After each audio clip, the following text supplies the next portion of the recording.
अगर आप Excel use करते हो और ये 5 बटन आप इग्नोर कर रहे हो तो आप अपना 50% टाइम वेस्ट कर रहे हो। आज की इस वीडियो में आपको एक्सेल के एडिटिंग टूल्स के वो हिडन पावर दिखाऊंगा जो प्रोफेशनल डेली यूज करते हैं। ऑटो सम से कैलकुलेशन, फील्ड से smart copy, sort and filter से डेटा कंट्रोल और फाइंड एंड सेलेक्ट से इंस्टेंट सर्च, सब कुछ एक ही वीडियो में आपको देखने को मिलेगा। वीडियो एंड तक आप एक्सेल को स्लो से सुपर फास्ट बना दोगे। तो दोस्तों चलिए बिना देरी के इस वीडियो को शुरू करते हैं। तो दोस्तों यहाँ पे हमारे पास एक रिकॉर्ड है। इस रिकॉर्ड में अलग अलग मंथ के सेल दिए हैं। हमें यहाँ पे ऑटो सम करनी है। उसके लिए आप alt plus is equal to press करते हो। ऑल्ट इक्वल टू प्रेस करते ही आप देखते हो ऑटोमेटिकली इन सभी मंथ का टोटल कैलकुलेट हो गया है। अब अगर आप इसको बटन से करना चाहते हो तो उसके लिए टोटल के सभी सेल का सिलेक्शन लोगे एंड उसके बाद होम टैब में ऑटो सम का बटन है, इस पर जैसे क्लिक करोगे आप देखोगे टोटल ऑटोमेटिक हो जाएगा। तो दोस्तों यहाँ पे हमारे पास दूसरा रिकॉर्ड है जिसमें हमें एवरेज सेल कैलकुलेट करनी है। तो मैंने इन सभी एवरेज सेल का सेल सेलेक्ट कर लिया और उसके बाद ऑटो सम के ड्रॉप बटन पे क्लिक किया और एवरेज पे क्लिक कर दिया। आप देख रहे हो यहाँ पे जितने भी मंथ हैं सबके एवरेज सेल यहाँ कैलकुलेट हो गए। एंड दोस्तों इसको हम शॉर्टकट की मदद से भी कर सकते हैं। उसके लिए मैं यहाँ पे इन सभी सेल का सिलेक्शन लूंगा, उसके बाद alt H U A press करूंगा। आप देखोगे ऑटोमेटिकली इन सभी सेल का एवरेज कैलकुलेट हो जाएगा। हमारे पास यहाँ पे सेल्स रिपोर्ट दिया गया है। इन सेल्स रिपोर्ट में ये कहा जाता है कि कितने मंथ में हमारा सेल हुआ है। जैसे यहाँ पे जैन मंथ, फैब और अप्रैल में सेल हुआ, तो टोटल 3 महीने में सेल हुआ है। तो उसके लिए हमें काउंट करके यहाँ पे सभी रिकॉर्ड को लाना पड़ेगा। तो मैं यहाँ पे इन सभी सेल का सिलेक्शन लेके यहाँ काउंट सेल जहाँ हमें आंसर चाहिए इनका भी सिलेक्शन लेंगे एंड उसके बाद ऑटो सम के ड्रॉप बटन पे जाकर काउंट नंबर पे क्लिक करेंगे। सो फाइनली आप देख रहे हो कि इन सभी नंबर्स को काउंट करते हुए यहाँ पे आंसर दे दिया। इनके लिए शॉर्टकट भी है, अगर आप चाहो तो इनको शॉर्टकट की मदद से भी कर सकते हो। सो उसके लिए मैं यहाँ पे alt H you see press करूंगा, ऑटोमेटिकली यहाँ पे हमें आंसर मिल जाएगा। एंड दोस्तों हमारे पास एक टेबल है जिसमें हमें ये कहा जाता है कि इन सभी में से जो भी हमारा टॉप सेल है वो हमें कैलकुलेट करके दो। उसके लिए मैं यहाँ पे टॉप सेल का ब्लैंक सेल सिलेक्ट करूंगा एंड उसके बाद alt H U M press करूंगा। Alt H U M press करते ही हमें यहाँ पे इन सभी मंथ का जो मैक्सिमम सेल है वो कैलकुलेट हुआ नजर आएगा। इसमें फॉर्मूला ऑटोमेटिक अप्लाई हो जाती है। एंड आगे हमारे पास नेक्स्ट टेबल है जिसमें हमें ये कहा जाता है कि लोएस्ट सेल कैलकुलेट करो। तो ये अलग अलग मंथ में से जो भी हमारा मिनिमम सेल किया गया है वो हमें यहाँ कैलकुलेट करनी है। तो मैं फिर से इन सभी सेल का सिलेक्शन लूंगा एंड उसके बाद हम alt H you I press करूंगा। ऑटोमेटिकली हमें इन सभी मंथ में से मिनिमम सेल कैलकुलेट हुआ नजर आएगा। इनके लिए टूल भी दिया गया है। अगर आप शॉर्टकट की मदद से नहीं करना चाहते तो उसके लिए आप होम टैब में जाकर यहाँ ऑटो सम के ड्रॉप बटन पे जाते हो और यहाँ आप इन सभी फंक्शन का यूज कर सकते हो अपने कैलकुलेशन के लिए। जैसे मुझे मिनिमम कैलकुलेट करना है तो मैं यहाँ मिन पे क्लिक करूंगा, ऑटोमेटिकली लोएस्ट सेल कैलकुलेट हो जाएगा। एंड दोस्तों यहाँ पे ऑटो सम में और भी एक फंक्शन है जिसका नाम है मोर फंक्शन। इस ऑप्शन की मदद से आप एक्सेल के और भी फंक्शन का यूज कर अपने काम को इजी बना सकते हो। एंड दोस्तों यहाँ पे हमारे पास नेक्स्ट टूल है जिसका नाम है फिल ऑप्शन की मदद से हम बहुत सारे कैलकुलेशंस ऑटो फिल करवा सकते हैं। अभी हमारे पास यहाँ पे एक टेबल दिया है। इस टेबल में आप देख रहे हो कि क्वांटिटी और रेट दिया है, इसका टोटल कैलकुलेशन यहाँ पे किया है और हम हर मंथ का ऐसे ही कैलकुलेशन करना चाहते हैं जो रिकॉर्ड हमें अलग अलग सीट में दी गई है। जैसे यहाँ पे आप देख रहे हो कि इस मार्च मंथ में आप देख रहे हो टोटल हमें करना है, मई मंथ का टोटल करना है, अप्रैल, फैब, इस तरह से हमें अलग अलग मंथ का सेम कैलकुलेशन करनी है। तो उसके लिए पहले मैं इन सेल का सिलेक्शन लूंगा एंड उसके बाद शिफ्ट को होल्ड कर लास्ट सीट को क्लिक करूंगा, लास्ट सीट जो हमारा बना हुआ है। एंड उसके बाद आप देखेंगे सभी सीट सेलेक्ट हो गए एंड उसके बाद आप यहाँ पे फिल बटन पे क्लिक कर जैसे आप क्रॉस वर्क सीट पे क्लिक करोगे और ये हमें एक पॉपअप विंडो देता है और ये बोल रहा है कि क्या आप ऐसे ही फॉर्मेट, ऐसे ही कैलकुलेशन करना चाहते हो। हम कहते हैं यस। आप देखते हो कि हमें हर सीट पे सेम कैलकुलेशन, सेम फॉर्मेट किया हुआ नजर आ रहा है। हमें हर बार अलग अलग कैलकुलेशन करने की जरूरत नहीं पड़ी, हमारा सेम कैलकुलेशन सभी सीट पे परफॉर्म हो गया। एंड दोस्तों यहाँ पे हमें और भी बहुत सारे बटन हैं जिसका काम फिल करना ही है। जैसे हमारे पास जो टेबल बनी हुई है ऑलरेडी बहुत सारे कैलकुलेशन करने होते हैं, यहाँ से यहाँ तक के सभी नंबर्स का टोटल करना होता, बाकी का मुझे टोटल नहीं करना है। तो उस केस में आप इन सब का सिलेक्शन लेकर यहाँ से फिल बटन पे जाकर ड्रॉप बटन पे क्लिक करते ऑटोमेटिकली हमारा कैलकुलेशन हो जाता। अब इसका शॉर्टकट भी है। अब उसके लिए आप इन सब का सिलेक्शन लेते एंड उसके बाद कंट्रोल के साथ डी बटन को प्रेस करते तो आप देखते जितना सिलेक्शन आपने लिया सिर्फ उन्हीं का कैलकुलेशन हुआ है, नीचे का कैलकुलेशन नहीं हुआ। एंड दोस्तों यहाँ पे हम इसी तरह से राइट का भी ऑप्शन है। मान लो मैंने यहाँ पे कैलकुलेशन ऐसे किया हुआ है और मुझे यही काम राइट में यहाँ तक करना है, तो कंट्रोल के साथ आर बटन को प्रेस करेंगे, ऑटोमेटिकली सभी का कैलकुलेशन हो जाएगा। अब चाहो तो इन ऑप्शन की मदद से भी कर सकते हो, फील्ड पे जाते हो और राइट बटन पे क्लिक करते हो तो आप राइट में भी सेम कैलकुलेशन देख रहे हो। एंड देन दोस्तों यहाँ पे हमारे पास नेक्स्ट टूल दिया है सीरीज। सीरीज का मतलब ये है कि जैसे हम लोग मल्टीपल सेल में सीरियल नंबर या फिर multiple number series by series दिखाना चाहते हैं, तो उसके लिए आप ये ऑप्शन का हेल्प ले सकते हो। मान लो मुझे यहाँ पे सीरियल नंबर चाहिए 1 से 100 तक, तो उसके लिए मैं यहाँ पे फर्स्ट ऑफ ऑल टाइप करूँगा 1 एंड उसके बाद इस सेल पे क्लिक करके मैं यहाँ पे फिल बटन पे जाऊँगा और यहाँ पे सीरीज पे जाकर मैं चूज़ करूँगा कॉलम, बिकॉज ऑफ कि मुझे पूरे कॉलम में चाहिए।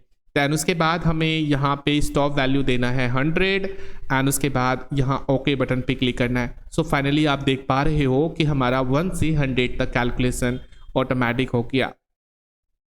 एंड दोस्तों यहाँ पे अगर आपको ग्रोथ वाइज हमें सीरियल नंबर चाहिए, ग्रोथ वाइज नंबर चाहिए, तो उसके लिए भी हमारे पास ऑप्शन है। मान लो मुझे यहाँ पे सभी ऑड नंबर्स चाहिए, तो मैं उसके लिए मैं यहाँ पे क्लिक करता हूँ फिल एंड उसके बाद सीरीज एंड उसके बाद फिर से कॉलम पे क्लिक करूँगा।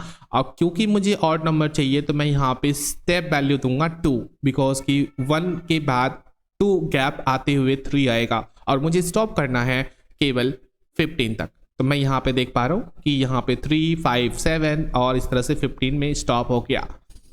एंड हमें यहाँ पे एक फॉर्मेट और बनानी है, जैसे सपोज दैट कि मुझे यहाँ पे मल्टीप्लाई करना। देखो इसमें क्या हो रहा है कि स्टेप वैल्यू प्लस हो रहा है। जैसे मैं यहाँ पे जो अभी देख रहे हैं कि जब हमने यहाँ पे फिल ऑप्शन में जो सीरीज में स्टेप वैल्यू हमने यहाँ पे 2 दिया था, तो ये 2 1 में प्लस होकर नीचे यहाँ पे 3 दे रहा था, फिर 3 में 2 प्लस कर रहा था, हर एक नंबर में 2 प्लस करते हुए हमें आंसर मिल रहा था। लेकिन अगर हमें मल्टीप्लाई करानी हो, जैसे कि मैंने यहाँ पे 1 लिखा और मुझे इसमें 2 से मल्टीप्लाई करानी है, तो यहाँ पे 2 से मल्टीप्लाई करेंगे तो 2 आएगा, फिर 2 से मल्टीप्लाई करेंगे तो 4 आएगा, फिर 2 से मल्टीप्लाई करेंगे तो 8 आएगा एंड फर्दर इसी तरह से हमें मल्टीप्लिकेशन के फॉर्मेट में सीरीज चाहिए। तो उसके लिए मैं यहाँ पे इस सेल में 1 टाइप करता हूँ और मैं यहाँ पे क्लिक करने के बाद फिल में जाकर सीरीज पे जाएंगे और अब की बार हमें यहाँ पे ग्रोथ ऑप्शन को चूज करना है और यहाँ पे हमें कॉलम ही लेना है एंड उसके बाद स्टॉप वैल्यू हम कर देते हैं लेट्स सी 1 लाख। एंड जैसे हम यहाँ पे स्टेप वैल्यू को 2 करते हैं और हम ओके बटन पे क्लिक करते हैं, तो आप देखते हो 2 से मल्टीप्लिकेशन होते हुए हमें यहाँ पे सभी आंसर मिल रहा है। एंड दोस्तों कभी हमें एक डेट भी फॉर्मेट लेना पड़ता है, जैसे कि हमें यहाँ पे इस महीने के स्टार्टिंग से एंड तक हर एक डेट चाहिए, लेकिन उसमें संडे सैटरडे नहीं चाहिए, तो उसके लिए भी हम ऑप्शन का हेल्प ले सकते हैं। सो मैं यहाँ पे इस ड्रॉप बटन पे क्लिक करके सीरीज पे जाता हूँ और यहाँ पे हमें सिलेक्ट करना है डेट, जो बाय डिफॉल्ट सिलेक्टेड है, और मैं यहाँ पे कॉलम को चूज करूँगा और हमें यहाँ पे जो डे है उसको हटाकर वीक डे सेलेक्ट करना है। वीक डे दैट मीन्स कि हमारा सैटरडे और संडे नहीं आएगा, बाकी सभी डेट आएगा। तो मैं यहाँ पे स्टॉप करने वाला हूँ 31 Jan 2026 एंड देन जैसे हम ओके बटन पे क्लिक करेंगे तो हमें इस महीने में हर एक डेट तो देगा, लेकिन सैटरडे संडे को छोड़कर। देखोगे यहाँ पे फर्स्ट सेकंड थर्ड और फोर्थ नहीं है, बिकॉज ऑफ 3 Jan को हमारा सैटरडे था और 4 Jan को संडे। एंड दोस्तों अगर आपको कंटिन्यूसली नंबर्स चाहिए, अगर आप ऐसा नहीं चाहते, आप चाहते हो कि इस महीने का हर एक डेट आ जाए, तो उसके लिए मैं यहाँ पे इसको क्लिक करके उसके लिए मैं यहाँ पे फिल पे जाकर सीरीज में जाऊंगा और इसमें हम सेलेक्ट करेंगे डे, क्योंकि यहाँ पे हमें हर दिन का डेट चाहिए, तो हम लोग उसके लिए यहाँ डे सेलेक्ट करेंगे और स्टॉप हम कर देते हैं 31 Jan 2026 and then okay. And आप देख रहे हो कि यहाँ पे हर एक डेट ला के दे रहा है, सैटरडे संडे स्किप नहीं हो रहा। एंड दोस्तों यहाँ पे हमारे पास एक ऑप्शन है फ्लैश फिल। सो यहाँ पे हमारे पास टेबल है, इस टेबल में हमें ये है कि इसका नाम, इस टेबल में हमें सेल्समैन के नेम और उसके टोटल एक साथ हमें इस सेल में नोट करानी है। तो मैं यहाँ पे क्या करता हूँ, इनको एक बार सेलेक्ट करता हूँ और उसके बाद कॉपी करके मैं यहाँ पे लाता हूँ और पेस्ट कर देता हूँ और इसका जो हमारा टोटल सेल है वो मैं यहाँ पे टाइप कर देता हूँ, जैसे कि 262508 एंड फाइनली आप देख रहे हो 2508 मैंने यहाँ पे टाइप कर दिया। एंड मुझे ऐसे ही सभी सेल्समैन का सभी रिकॉर्ड ऐसे ही बनानी है। तो मैं ऐसे एक एक करके कॉपी पेस्ट करूंगा और उसका सेल अमाउंट यहाँ पे टाइप करूंगा तो बहुत टाइम जाएगा। और इनको हम सेलेक्ट करके एक ही बार में ला सकते हैं, कंट्रोल के साथ ई बटन को प्रेस करते हैं। सो यहाँ पे हमारे पास है टेबल जिसमें डिजाइन ऑलरेडी किया हुआ है और हमें यहाँ पे डिजाइन को हटानी है। तो उसके लिए मैं यहाँ पे क्लियर ऑप्शन में जाकर मैं यहाँ पे क्लियर फॉर्मेट पे क्लिक कर दूंगा तो हमारा डिजाइन जो भी फॉर्मेट किया हुआ था वो सब हट जाएगा। अब अगर आप यहाँ पे, मैं अंडू कर देता हूँ, अगर आप यहाँ पे सिर्फ रिकॉर्ड को हटाना चाहते हैं तो उसके लिए यहाँ पे भी ऑप्शन दिया है, क्लियर में जाओगे और यहाँ क्लियर कंटेंट पे क्लिक कर दोगे तो आप देखोगे जो हमारा नंबर्स था वो सभी हट गए, डिजाइन एज इट इज यहाँ पे है। अगर आप यहाँ पे डिजाइन के साथ में और नंबर्स को भी हटाना चाहते हैं यानी कि टेक्स्ट फॉर्मेट को भी हटाना चाहते हैं तो उसके लिए भी आप क्लियर पे जाकर क्लियर ऑल कर देते हो तो आप देखते हो कि हमारा डिजाइन भी हट गया और उसमें लिखा हुआ कंटेंट भी। एंड दोस्तों यहाँ पे हमारे पास और ऑप्शन है जैसे कि क्लियर हाइपरलिंक को रिमूव करने के लिए है और उनके फॉर्मेट को हटाने का भी ऑप्शन दिया है। जैसे कि मान लीजिए कभी हम लोग किसी भी काम को एक लिंक करके उस फाइल को ऐड कर देते हैं, जैसे इस नेम पे क्लिक करोगे तो वो लिंक जिस फाइल के साथ किया वो फाइल ऑटोमेटिक ओपन हो जाता है। तो इस लिंक को अगर आप हटाना चाहते हो तो उसके ऑप्शंस यहाँ पे दिए हैं जिसका नाम है क्लियर हाइपरलिंक। अब देखो यहाँ पे दो ऑप्शन है, अगर क्लियर करते हो तो हाइपरलिंक तो हट जाता है, इस पर डबल क्लिक करने से कुछ होगा नहीं और फॉर्मेट एज इट इज़ रहता है। हमें लगता है कि लिंक अभी भी है लेकिन ऐसा नहीं है क्योंकि हमने यहाँ से क्लियर में जाकर क्लियर हाइपरलिंक कर दिया, इससे हमारा लिंक हट चुका है। अब मैं यहाँ पे क्लियर में जाके जैसे मैं रिमूव हाइपरलिंक पे क्लिक करूँगा तो हमारा हाइपरलिंक हटेगा ही हटेगा और डिजाइन भी हट जाएगा। एंड दोस्तों यहाँ पे हमारा नेक्स्ट टूल है सॉर्ट एंड फिल्टर। दोस्तों यहाँ पे आप देख रहे हो कि इस टेबल में जो हमारा रिकॉर्ड है और इसकी जो एवरेज दी गई हैं ये प्रॉपर यहाँ पे कैलकुलेटेड है। अब हमें यहाँ पे ऐसा है कि इनका जो एवरेज है वो मुझे, जो टॉप के एवरेज है मुझे ऊपर चाहिए, जो मिनिमम एवरेज है वो नीचे चाहिए, मतलब हमें इसे सॉर्ट करना है, सेंडिंग ऑर्डर में रखना है। तो मैं उसके लिए डिसेंडिंग ऑर्डर में रखना है तो उसके लिए मैं यहाँ पे पहले तो इसके कैलकुलेशंस को मैं यहाँ पे सेलेक्ट करता हूँ एंड फर्दर मैं यहाँ पे जाऊँगा short and filter drop button पे और मैं यहाँ पे लार्जेस्ट टू स्मॉलेस्ट बटन पे क्लिक कर दूंगा और यहाँ पे हमसे एक पॉपअप विंडो में पूछ रहा है कि क्या आप, सो यहाँ पे हमारे पास नेक्स्ट टूल है शॉर्ट एंड फिल्टर। इसमें हमें शॉर्ट करने के भी ऑप्शंस हैं और फिल्टर के भी ऑप्शंस दिए गए हैं। अब अगर आपको इस टेबल में ऐसा करना है कि जो भी हमारा मैक्सिमम सेल एंड जो भी हमारा यहाँ पे एवरेज सेल जो एंड इस टेबल में जो हमारा एवरेज सेल है जो लार्जेस्ट है वो मुझे टॉप पे चाहिए और मिनिमम सेल नीचे में चाहिए। तो उसके लिए मैं यहाँ पे एवरेज सेल का सिलेक्शन लेकर Alt+H+O बटन को प्रेस करूँगा तो देखोगे कि यहाँ पे हमारा एक पॉपअप विंडो इनेबल हो जाता है। इसमें बोल रहे हैं कि क्या आप इन्हें इन सभी सेल के साथ में इन रिकॉर्ड को भी शॉर्ट करना चाहते हो। मैं कहता हूँ येस, तो मैं एक्सपेंड टू सिलेक्शन पे क्लिक करके ओके कर दूंगा। सो आप देख रहे हो जो हमारा लार्जेस्ट वैल्यू है वो टॉप पे चला गया, जो आप देख रहे हो यहाँ पे जो लार्जेस्ट सेल है वो एवरेज सेल है वो यहाँ पे आ गया, जो मिनिमम एवरेज सेल है वो नीचे आ गया। सो फाइनली अगर आप यहाँ पे इनका अपोजिट करना चाहते हो एंड अगर आप चाहते हो कि जो मिनिमम सेल है वो टॉप पे रहे और मैक्सिमम सेल नीचे रहे तो उसके लिए भी आप यहाँ पे शॉर्टकट यूज कर सकते हो Alt+SS। जैसे Alt+SS बटन को प्रेस करोगे तो फिर से हमें यहाँ पे एक्सपेंड टू सिलेक्शन का ऑप्शन लेकर जैसे शॉर्ट बटन पे क्लिक करेंगे तो आप देखेंगे जो हमारा मिनिमम सेल एवरेज है वो यहाँ पे आ गया। एंड दोस्तों यहाँ पे हमारे पास नेक्स्ट टूल है जिसका नाम है फिल्टर। दोस्तों आप कभी किसी टेबल में फिल्टर का यूज हम तब कर रहे एंड दोस्तों कभी कभी आप टेबल में किसी पर्टिकुलर रिकॉर्ड को ही चेक करना चाहते हो, शो कराना चाहते हो ताकि उसके ऊपर आप एनालिसिस करके अपना काम कर सको।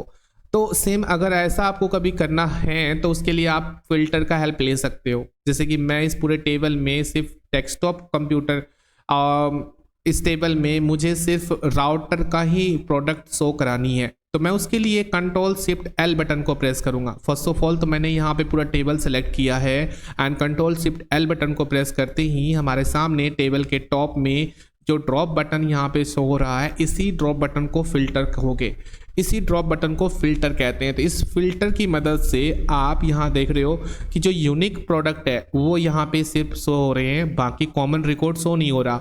तो मैं यहाँ पे सेलेक्ट ऑल ड्रॉप बटन पे क्लिक कर दूंगा तो ये देखेंगे सेलेक्ट ऑल को अनचेक कर दूंगा तो सभी प्रोडक्ट का जो नेम है अनचेक हो जाता है। एंड उसके बाद आप देख रहे हो मुझे सिर्फ डेस्कटॉप या फिर राउटर के ही प्रोडक्ट चाहिए। एंड उसके यहाँ पे आप जैसे ड्रॉप बटन पे क्लिक करते हैं तो आप देख रहे हो हमारे सामने सभी लिस्ट आ रहा है, ओपन हो रहा है। और जैसे इस ड्रॉप बटन पे क्लिक करते हो तो आप देख रहे हो कि सभी प्रोडक्ट के यूनिक रिकॉर्ड यहाँ शो हो रहे हैं। तो सभी प्रोडक्ट यहाँ पे जैसे ड्रॉप बटन पे क्लिक करते हो तो आप देख रहे हो सभी प्रोडक्ट शो हो रहे हैं। अब इसमें मुझे सिर्फ राउटर को ही हम चेक करना चाहते हैं तो पहले आप सेलेक्ट ऑल को अनचेक कर दो यहाँ पे।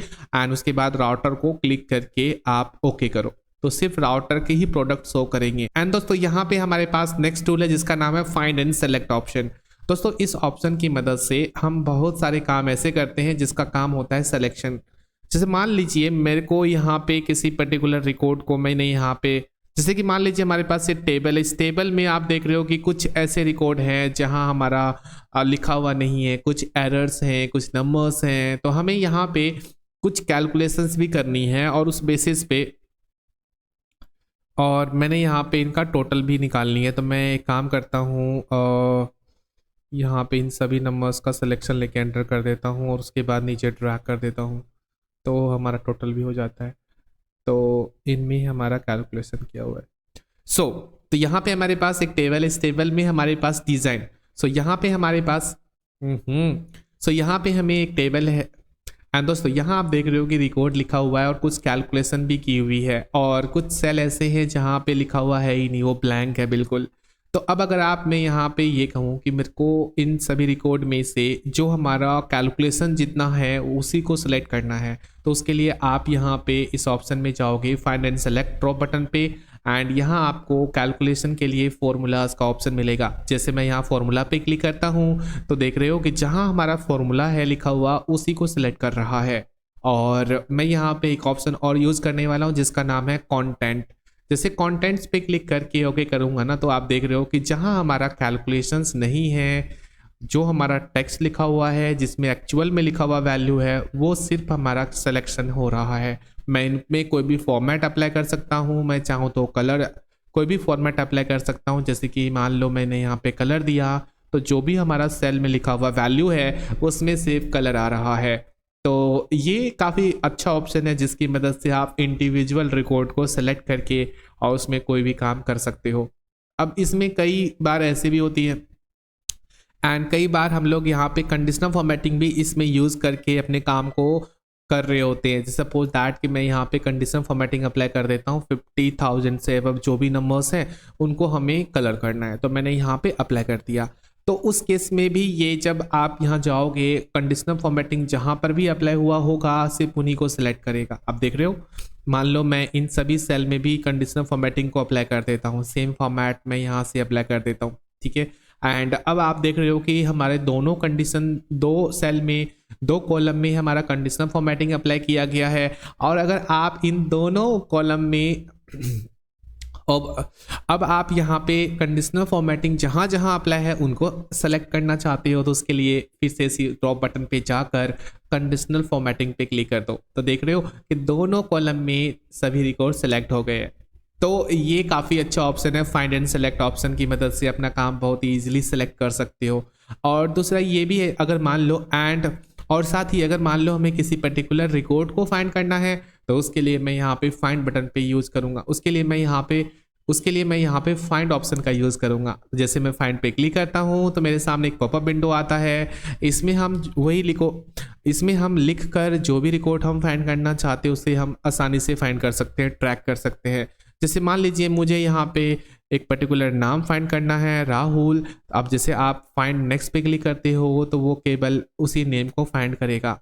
यहाँ कोई नंबर हमें फाइंड करना है तो मैं यहाँ पे टाइप करता हूँ 160000 एंड देन आप देख रहे हो कि हमारा जो 1600 जहाँ लिखा हुआ है सिर्फ उसी को सेलेक्ट कर रहा है। इस तरह से हम फाइंड कर सकते हैं। और दूसरा ये भी है कि अगर आप इसे चेंज करना चाहते हो तो रिप्लेस का ऑप्शन है जिसकी मदद से आप अपने काम में किसी पर्टिकुलर वर्ड को आप किसी पर्टिकुलर वर्ड को जो आप फाइंड किए हो उसके प्लेस पर आप कुछ नया रिकॉर्ड ऐड करना चाहते हो तो वो भी आप यहाँ पे ऐड कर पाओगे।